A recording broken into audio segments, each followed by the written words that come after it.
Boa noite.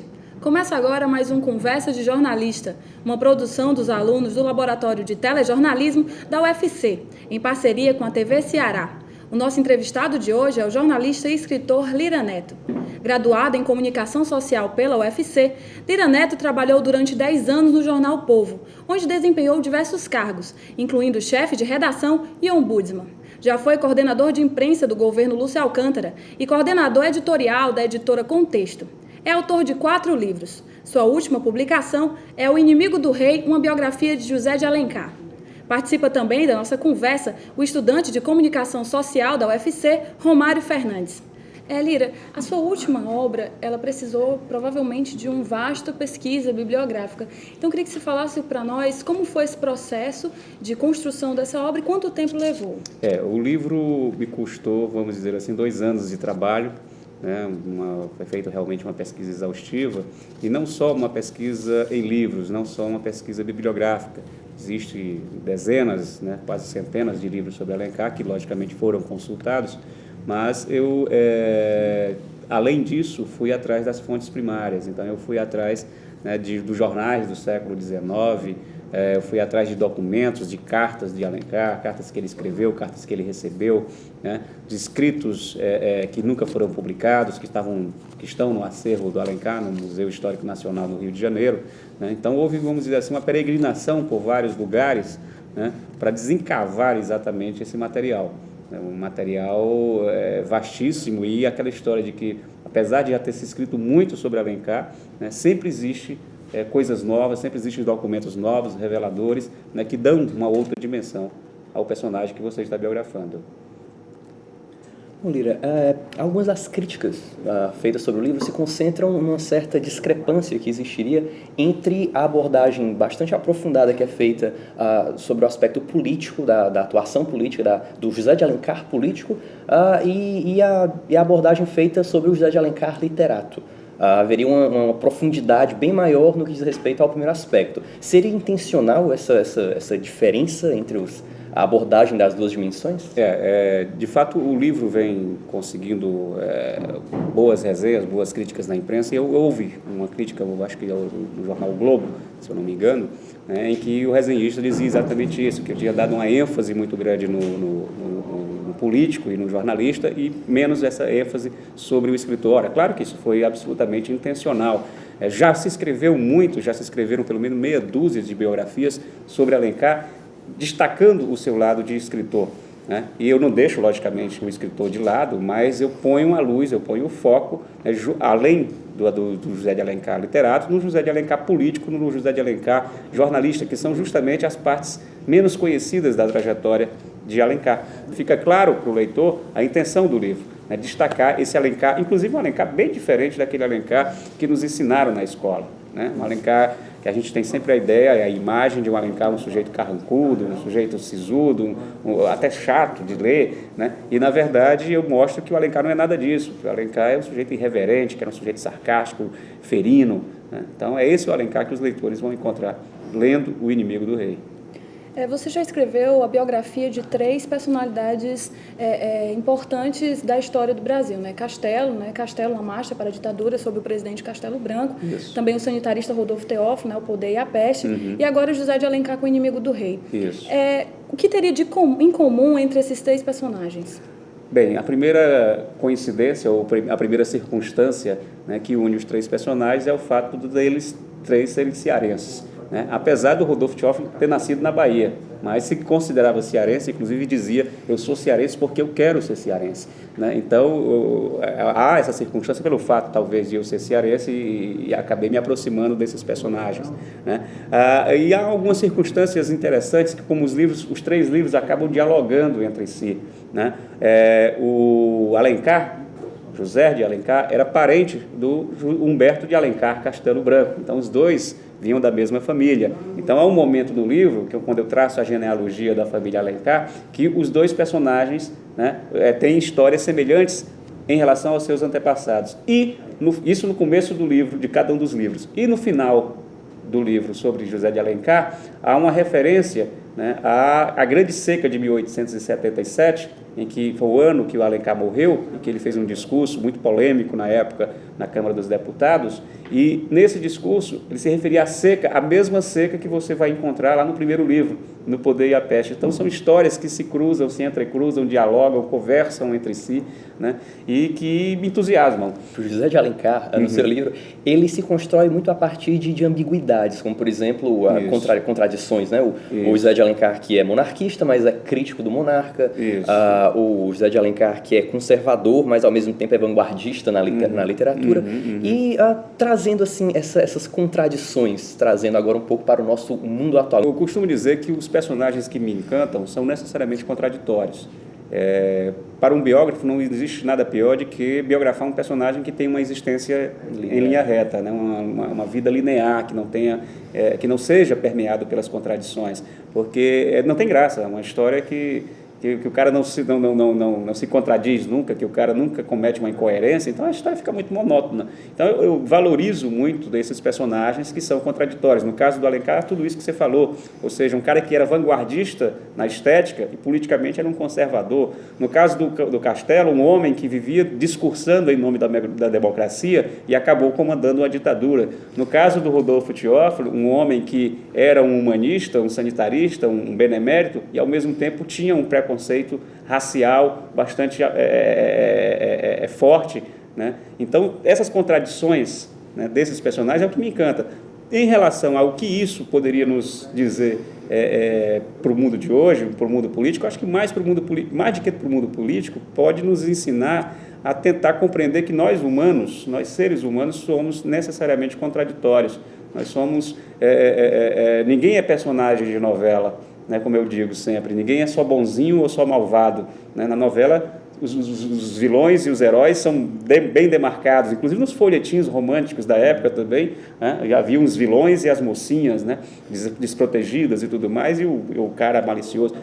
A vida não é assim, a vida real não é assim. A vida real, todos nós temos defeitos, temos virtudes, temos vícios, né? E no caso do Alencar, ele era um homem capaz de grandes gestos, né, de generosidade e, ao mesmo tempo, de grandes acessos de mesquinharia. Então, eu não poupo meus personagens dessa contradição que é inerente ao ser humano. Então, o personagem aparece em todas essas suas dimensões, o personagem aparece nesse seu lado positivo e nesse seu lado negativo, nessas zonas de negatividade e nessas zonas de positividade.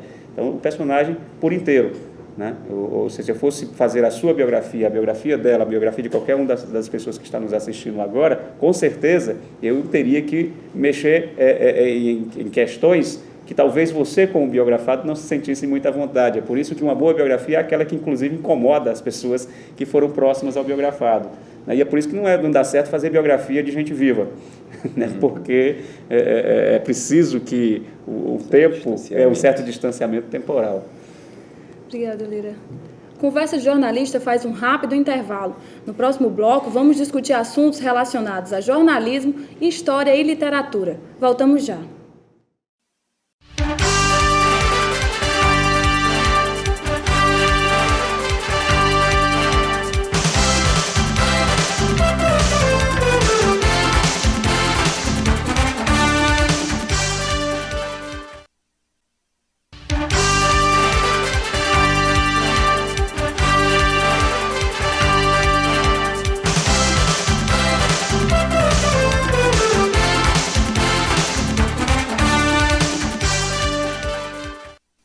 Voltamos com o programa Conversa de Jornalista, que entrevista hoje o escritor Lira Neto.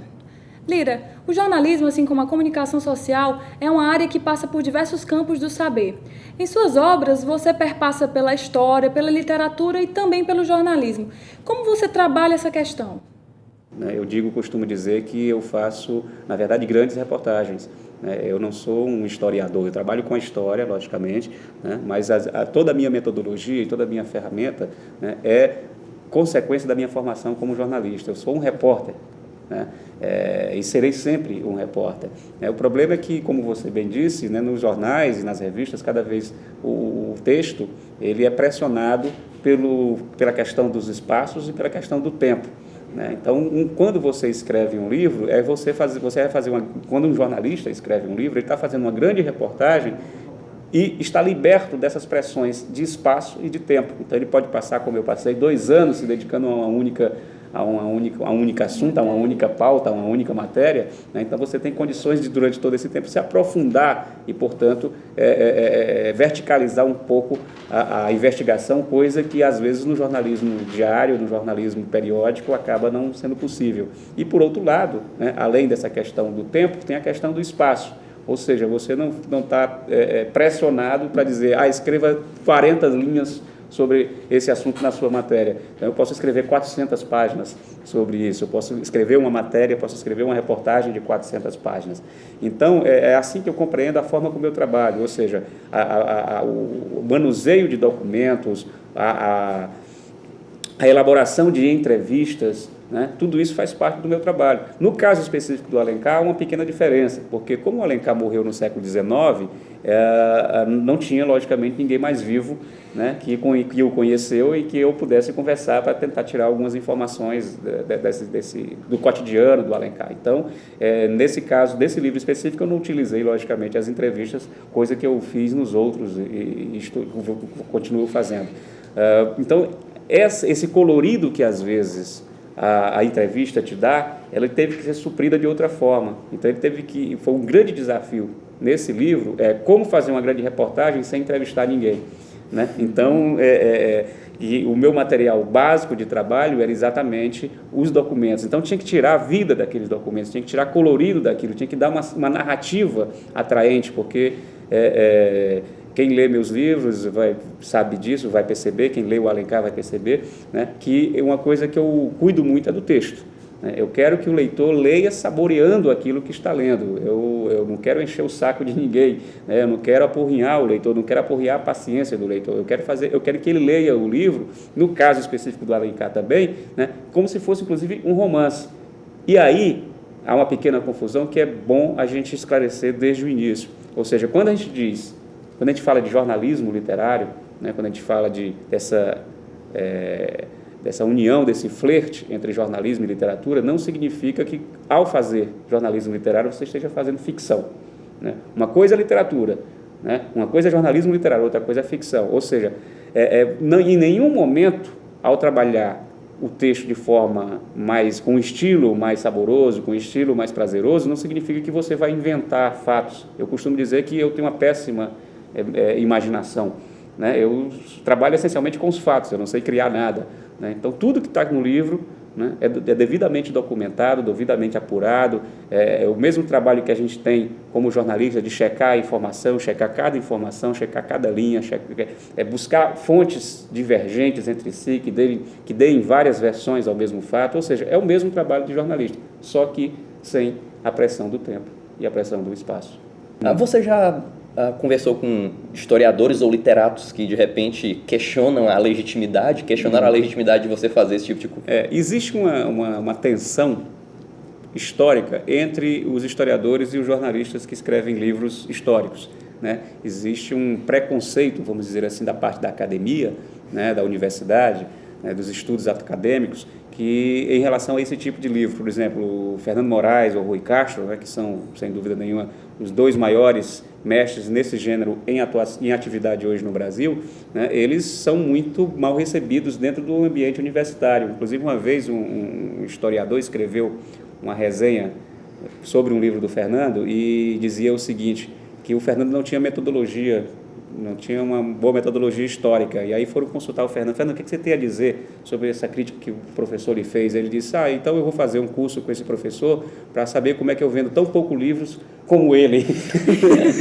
Então é um pouco isso. Então, assim, hoje, essa foi uma discussão que já me mobilizou muito e já me fez entrar em embates muito ferrenhos. Hoje eu tenho uma tranquilidade maior em relação a esse assunto. Hoje eu percebo que há lugar para todo tipo de escrita. O historiador, né, ele tem um público específico, e geralmente o problema é que eles escrevem só para os próprios pares, né? Então a coisa acaba ficando intramuros dentro da universidade e não vai, né, para o público, para a população em geral, e isso é um problema. Agora, é um pouco isso, cada um na sua, cada macaco no seu galho, cada um faz aquilo que melhor sabe fazer. No meu caso, eu também digo sempre que eu sou um mero contador de histórias, né?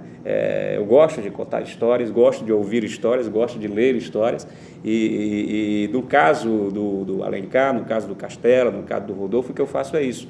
Por exemplo, ninguém queira encontrar no meu livro sobre José de Alencar uma análise sobre a obra literária de Alencar. Não é esse o meu propósito. Eu não me interesso em analisar a obra, mesmo porque eu não tenho instrumental nem ferramentas para tanto. O trabalho de um livro como esse, ele serve ao propósito de agradar o leitor. Eu, como jornalista, fui treinado, nós, como jornalistas, somos treinados a escrever e a falar, né, para um público que você não sabe. Você não sabe quem é que está do outro lado ali da câmera, né, da câmera. O nosso público é indefinido, né? É uma zona nebulosa. Quem que está assistindo esse programa nesse momento? Você que está aí assistindo esse programa nesse momento, eu não sei quem é você. Então, eu tenho que modular a minha fala, tenho que modular o meu discurso, né, para esse leitor heterogêneo, para esse ouvinte, para esse telespectador heterogêneo que a gente não sabe quem é. Então, eu quero que o porteiro do meu prédio e o professor da universidade leiam o meu livro e sintam nesse livro o mesmo prazer.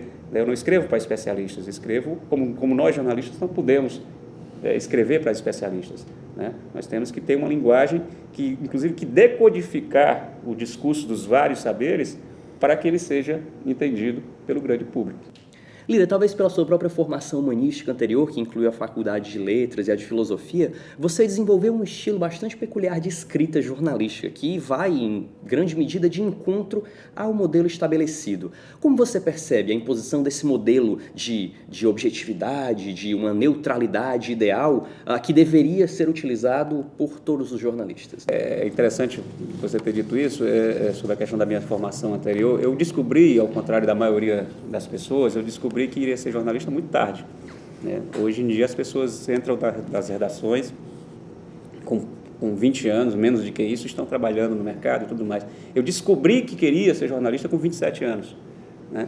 Ou seja, numa idade que o sujeito já está ficando meio titio dentro da redação, né? Foi quando eu descobri que queria ser jornalista. Isso porque eu era professor, eu dava aula de literatura e de redação, e um amigo me convidou para ser revisor em um jornal da cidade, no Diário do Nordeste. Então, eu fui ser revisor, corrigir textos, na época, que inclusive é uma profissão em extinção dentro do jornalismo, o revisor, né, que era aquele que corrigia os textos dos jornalistas. Hoje o jornalista, o final é o texto dele é o texto final. Eu adoraria ser isso aí. Revisor? A gente aprende pelo menos como não se deve escrever. É verdade, é verdade. Então, quando eu entrei no jornal, quando eu abri a porta da redação, né, a caminho da revisão, eu disse: o que eu estava fazendo a minha vida inteira? É isso aqui, sabe? É isso. Então entrou nas veias ali imediatamente, e aí eu fui fazer tudo de novo, né? Quase mais de 10 anos, muito mais de 10 anos, 12, 13 anos depois de ter terminado o segundo grau, voltei a fazer vestibular. Então comecei do zero, e me lembro muito que logo no segundo semestre, né, eu fui bater na porta, né, do jornal concorrente, né, para pedir um emprego, e o editor chegou e disse assim: você é formado em comunicação? Eu disse: não. Você está terminando a faculdade? Eu disse: não, estou começando, e eu quero um emprego, né? Eu sei que eu posso vir a dar conta do recado. E aí começou, e é claro que esse diferencial de ter feito filosofia, de ter feito letras, essa formação humanística, né, anterior, deve ter sido responsável por eu ter trilhado um caminho realmente um pouco diferenciado. A história da submissão total ao lead, né, que é algo que sempre me irritou, né? Eu lembro de algumas matérias iniciais minhas, eu trabalhava no caderno de economia, que as pessoas comentavam muito dentro da redação, e esse rapaz é atrevido, fica escrevendo desse tipo. Por exemplo, tinha uma matéria que me mandaram fazer sobre leilões de cavalo, né? E aí, uma matéria econômica sobre leilão de cavalo, investimento em cavalos. E aí, na época, o Brasil estava passando por uma grande inflação, vocês devem lembrar disso, e aí a matéria começava mais ou menos assim: numa época de inflação galopante, os proprietários de cavalo aproveitam para lavar a égua, né? E aí, esse tipo de texto diferenciado acabou me levando para o segundo caderno, né? Para os segundos cadernos, e foi onde eu construí um pouco a minha trajetória, né, dentro do jornalismo cultural e tudo mais. Eu até hoje tenho um site na internet, que brinca com um pouco essa coisa do lead, que provocativamente se chama Nariz de Cera, o site, né? Então é www.narizdecera.jor.br. Por que nariz de cera? Nariz de cera, para quem não sabe, é exatamente no jargão jornalístico aquele texto que é exatamente o texto que não tem o lead. O lead é as perguntinhas básicas no começo de cada texto, né? O que, quem, quando, onde e tal. Então, é claro que para a notícia, quando você está escrevendo a notícia, você tem que, logicamente, se submeter ao lead para que teu texto tenha objetividade, clareza e tudo mais. Mas, saindo desse universo, na hora da reportagem, aí você pode correr mais livre, você pode correr mais solto, evitando sempre a tentação de achar que fazer jornalismo é escrever bonito. Escrever bem é uma ferramenta, é uma necessidade para qualquer jornalista, mas um texto não se sustenta, qualquer texto, por mais bem escrito que ele seja, sem que haja, atrás desse texto, né, uma grande apuração. Então, o principal trabalho do jornalista não é escrever. Escrever é uma ferramenta como o pincel é para o pintor. Tá? O que ele precisa antes de sentar no computador para escrever a sua matéria, né, é exatamente ter apurado bastante. Então, o que faz um bom jornalista, o diferencial de um bom jornalista, não é simplesmente o texto. O texto é fundamental, mas é principalmente, né, a forma como ele apura, a forma que ele trata os fatos, né, a forma como ele consegue interpretar, inclusive, esses fatos. No próximo bloco, vamos conversar sobre o fazer jornalístico e suas dificuldades.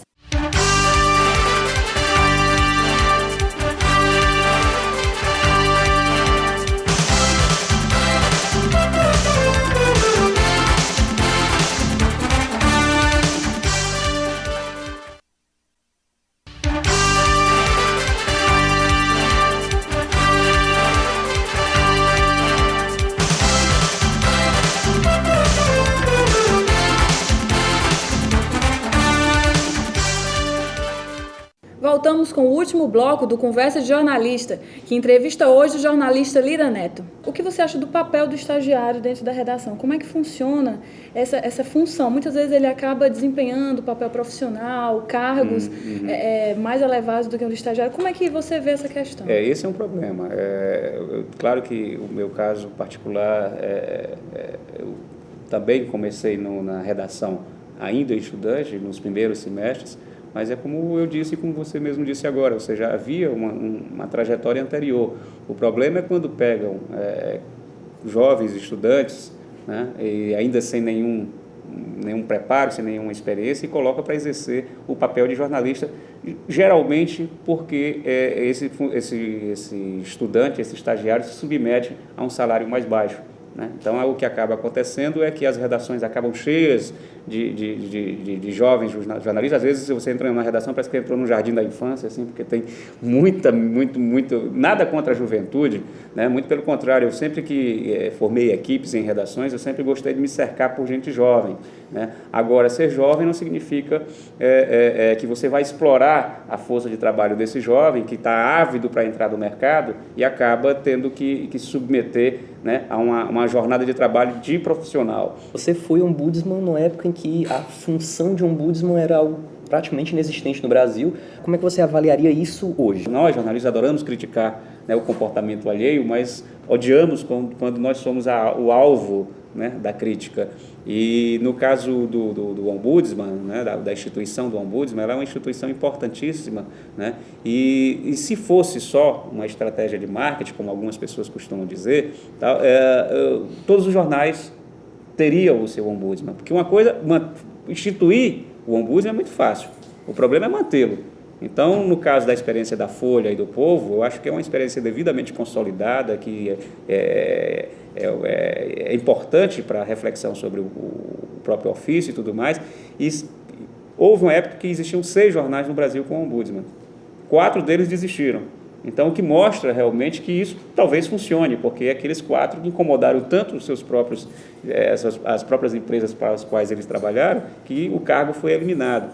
Então, Se os jornais, quem acha, né, que o ombudsman é só marketing, precisa saber que há realmente um diálogo intenso, às vezes até contundente, às vezes até chega a quase às vias de fato entre o ombudsman e os repórteres, né, e às vezes os donos das empresas de comunicação.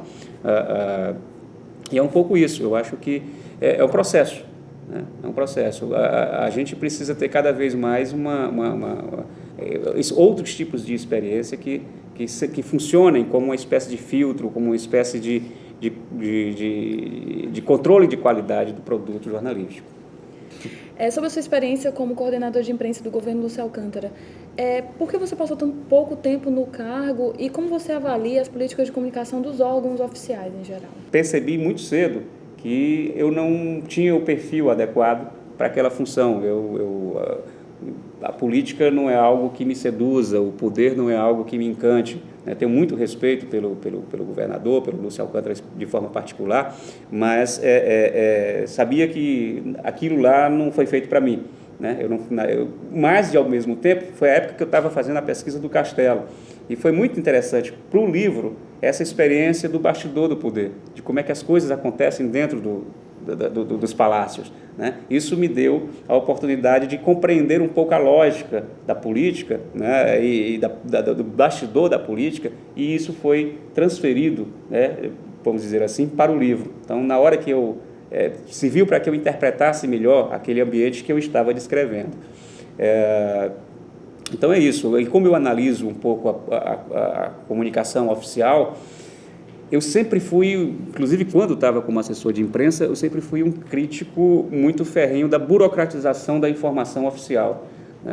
Eu acho que por ser informação oficial, por ser assessoria de imprensa, isso não significa que você se transforme no burocrata, você continua jornalista, você é também jornalista. Né? O problema é que você passa a ser uma espécie de mediador, né, entre o poder público e a sociedade. Então, ser assessor de imprensa de política, principalmente de governo, não é simplesmente dourar a pílula, né, tornar as ações de governo bonitinhas e para mostrar à sociedade. Não, é também um elemento de responsabilidade social com a informação. Você tem que ter o mesmo rigor com a apuração, você tem que ter o mesmo rigor com aquela informação que você solta, com aquele tipo de coisa. Então, isso é uma coisa que eu me bato sempre. E você precisa ser criativo, como você precisa ser criativo nos jornais. Se você mandar uma pauta para os jornais, Secretaria de Saúde inaugura amanhã num posto não sei aonde, isso não vai seduzir nenhum pauteiro. Então, você tem que procurar uma forma, né, bacana, interessante, criativa, de convencer quem está lá do outro lado do balcão, ou seja, o jornalista, né, o pauteiro, o editor, de que vale a pena trabalhar aquele assunto, que aquilo ali dá uma boa pauta. Né? Então, você tem que... O problema é que o poder público tende a transformar tudo num grande servição público, numa grande repartição pública. Né? E, infelizmente, a repartição pública no Brasil, né, ela é sinônimo de inoperância, ela é sinônimo de que as coisas não funcionam, ela é sinônimo, né, de letargia. Né? Então, isso não combina com jornalismo, isso não combina com comunicação. E, repito, assessoria de imprensa é jornalismo, assessoria de imprensa é comunicação. Só que você está servindo naquele momento, exatamente como eu disse, de mediador entre a informação que é pública, a informação que é do poder público e precisa ser passada para a sociedade. Obrigada, Lira. O Conversa de Jornalista de hoje vai ficando por aqui. Gostaríamos de agradecer a presença do nosso convidado, Lira Neto, e do estudante de Comunicação Social da UFC, Romário Fernandes. Para todos, uma boa noite e até o próximo programa.